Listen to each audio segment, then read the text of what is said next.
All right, let me talk about this one first, and then I'll go this work. Hang on. All right, you're gonna miss my brick background. You guys like my brick background? I'm having fun with that. Okay. I'm gonna pull this one up. This is from Lax Goalie Network. So this is Adam Gilman out in Utah. Okay. Um, and let me expand this. Can you guys see that? Okay. Just getting new video up here. Um, okay. So, um, all right. So I want to talk about ladder drills just in general, and this wasn't exactly what I wanted. Bummer. Let me see what else I can find here. Here we go. All right. All right. So, um, um, I'm going to leave the name off this one because, again, I don't want to pick on anybody at all. That's not my point.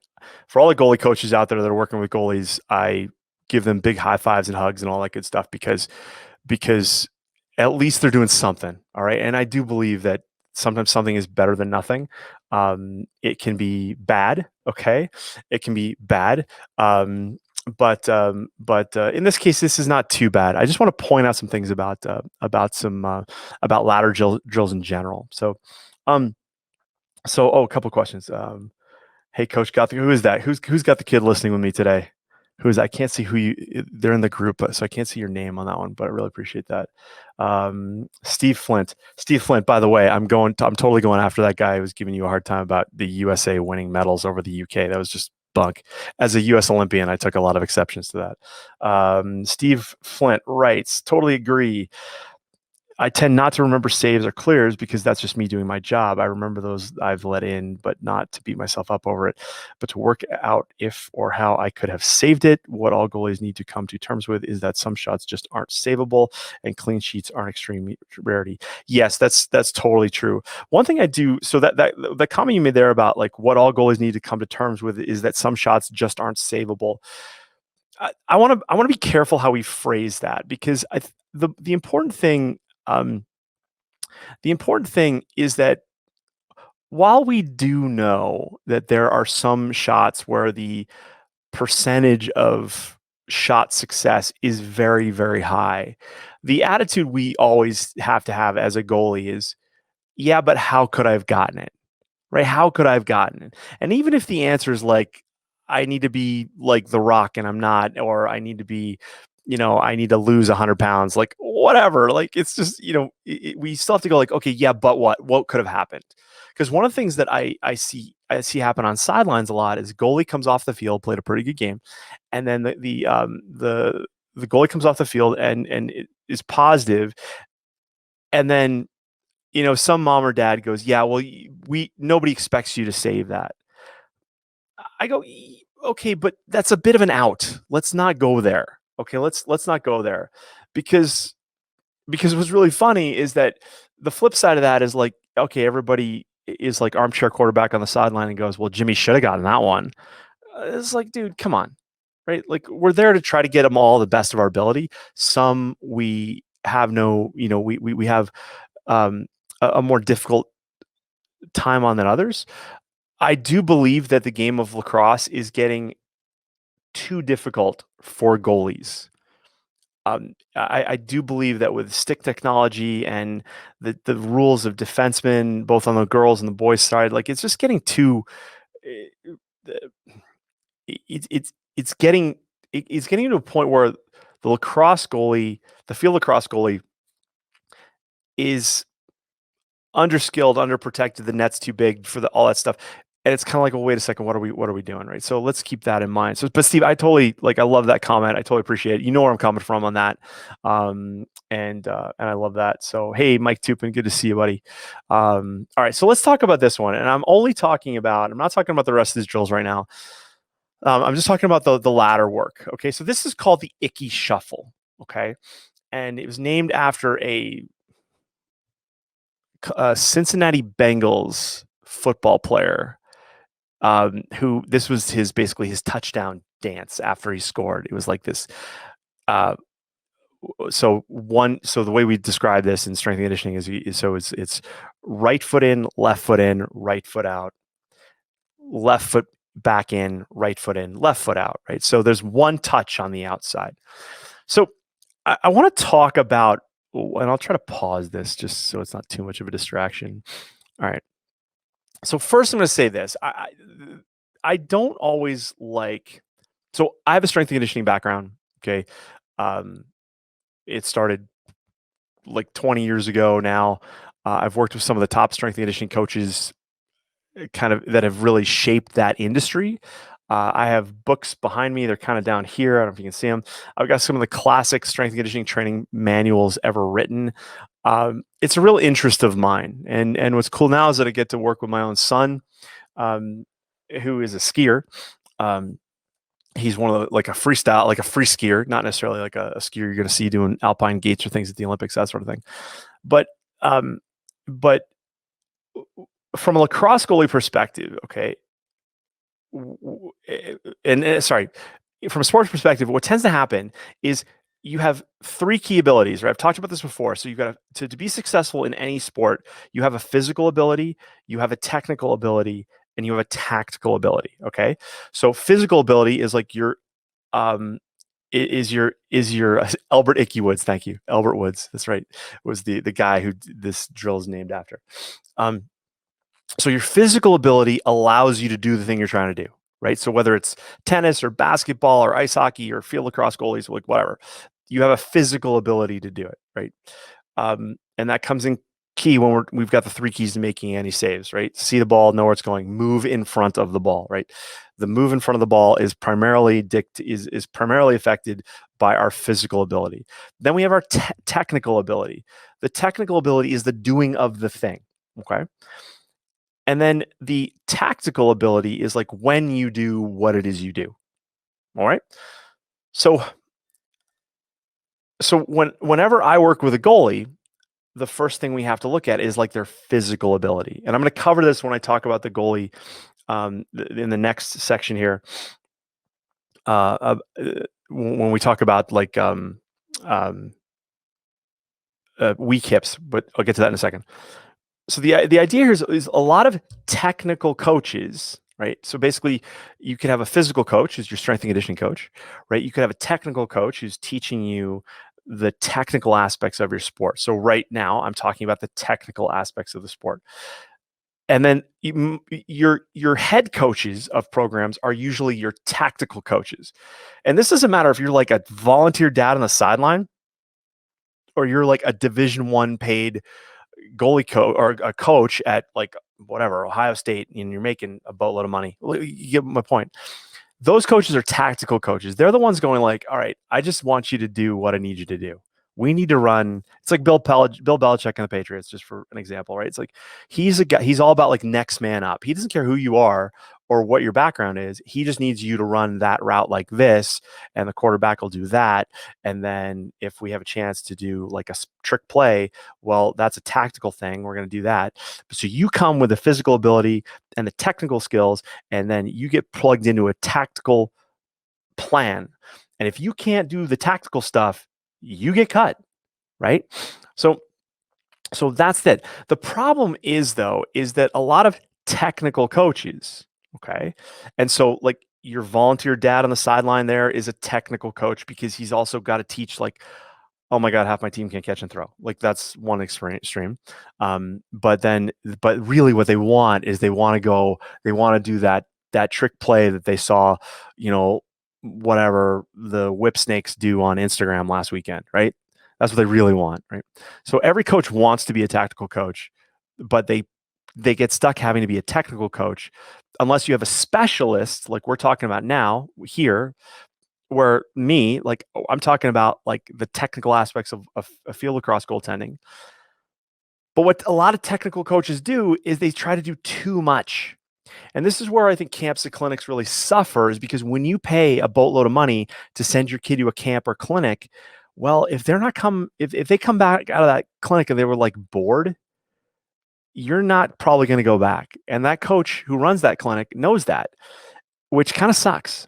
Because if I ever do a clinic, I'm going to warn all of you, like, don't expect like I'll be all about client expectations, because this to me is a time where a coach goes like, well, this looks like it's a good idea.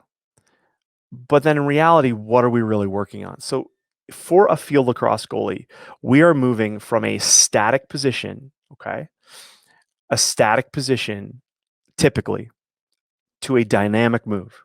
All right.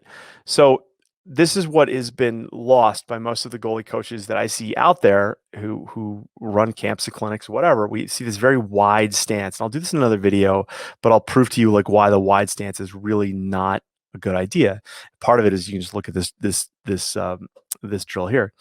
So in terms of ladder drills, a lacrosse goalie then is moving their upper body over their center of mass.